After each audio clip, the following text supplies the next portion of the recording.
Como explicar o sofrimento distinto de cada alma? Aí explica primeiro como que é essa sua visão de alma, né? Tá, porque exatamente. o que é alma, né? Eu acho que antes de explicar a minha visão de alma, eu acho que seria interessante até explicar a visão da reencarnação. Da reencarnação. Porque pode ser que uma galera que está assistindo a gente também nunca ouviu falar, Claro. né? Há vários grupos antigos que já falavam de reencarnação. Ou melhor, os mais antigos egípcios, Pitágoras era um que acreditava. Acreditavam na transmigração de almas, que é diferente, né, de reencarnação. A reencarnação acredita que a pessoa morre e ela reencarna numa outra pessoa. A transmigração de almas acredita não, que apenas a alma pode sair de um corpo e entrar no outro corpo. Tá certo? Ela sai daqui e ela vai para um outro corpo. Isso que você tinha mais no Egito e também ali com Pitágoras, a escola pitagórica, etc. Alguns grupos, como o da Índia, os hindus, são mais extremados. Eles acreditam a tal ponto na reencarnação que eles creem que uma pessoa pode reencarnar em qualquer ser vivo. É por isso que algumas correntes religiosas do hinduísmo não comem carne de maneira nenhuma, porque se ele comer uma galinha, uma vaca, ele pode estar comendo um ser humano que reencarnou ali. O próprio Pitágoras tem uma história que uma vez ele viu um camarada chutando um cachorro e ele defendeu o cachorro e alguém perguntou por quê. Ele falou, porque eu escutei no latido do cachorro os gritos do meu amigo que tinha morrido. Ele acreditava que a alma dele passou para o cachorro. Agora, a versão mais sofisticada disso, do kardecismo, está presente em livros como Nosso Lar, Evolução em Dois Mundos, psicografado pelo Chico Xavier. O Nosso Lar é o clássico.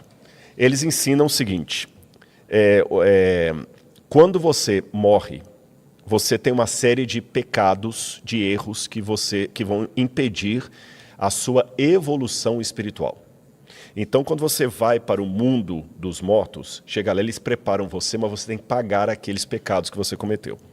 Então, a maneira de você pagar esses pecados, você reencarna, entendi, tá certo? Numa situação em que você agora vai sofrer por causa do sofrimento, que você vai purgar a sua pena. Então, por exemplo... A segunda chance, não? A segunda chance.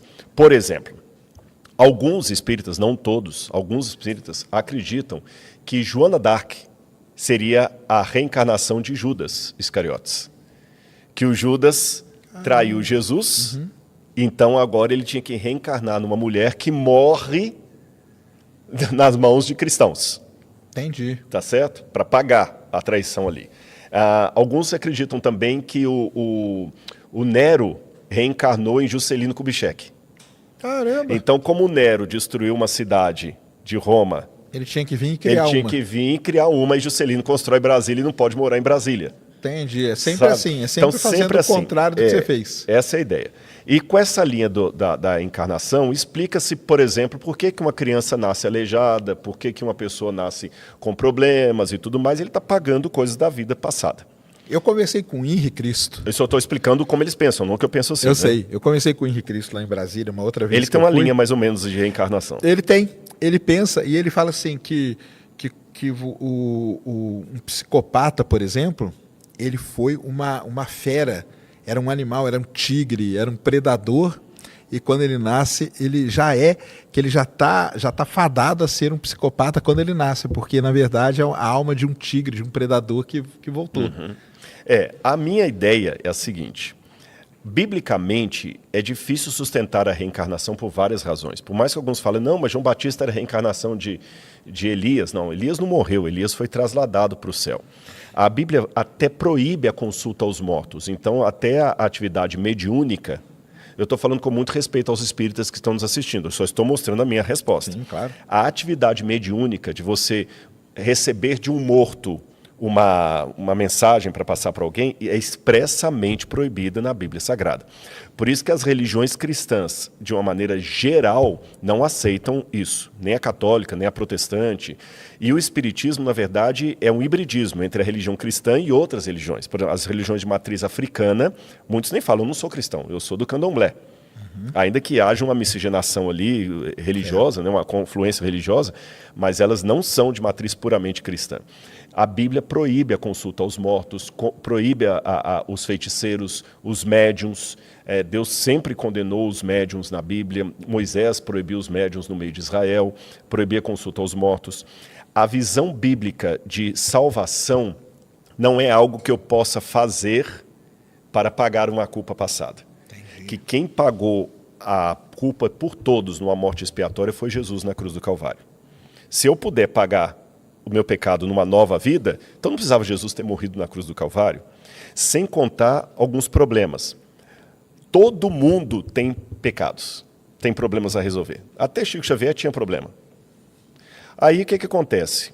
Você vai ter que ficar vindo eternamente, sempre reencarnando, porque sempre vai ter alguma coisinha para pagar. Não, mas é que tem algumas penas que já prescreveram e que você já não precisa mais voltar por elas. Então, eu acredito que o Chico Xavier ele já está num plano que ele não precisa mais reencarnar. Né?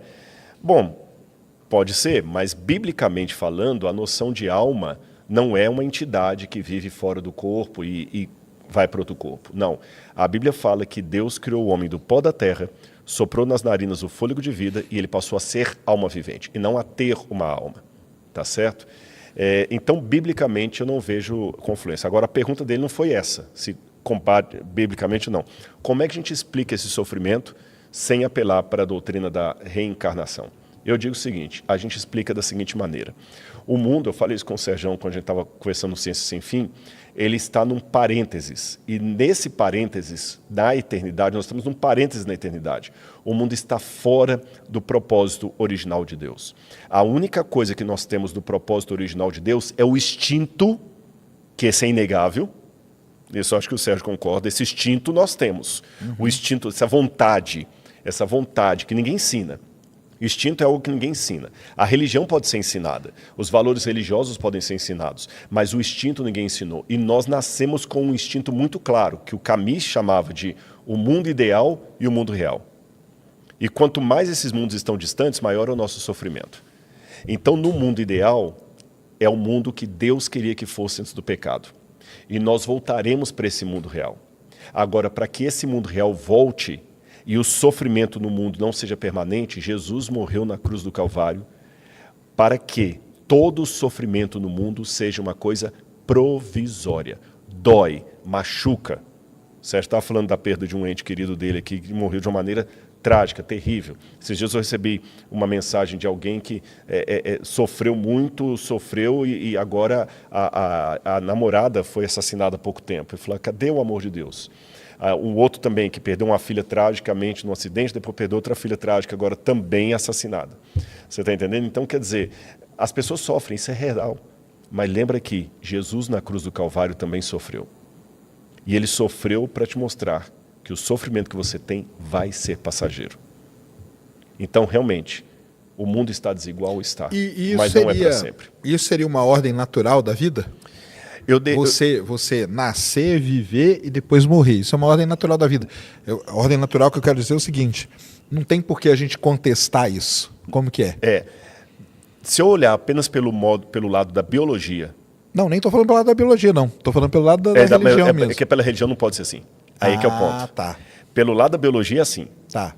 Não tem nem o que questionar. Pelo lado da biologia, a pergunta dele nem faz sentido. Porque é aleatório.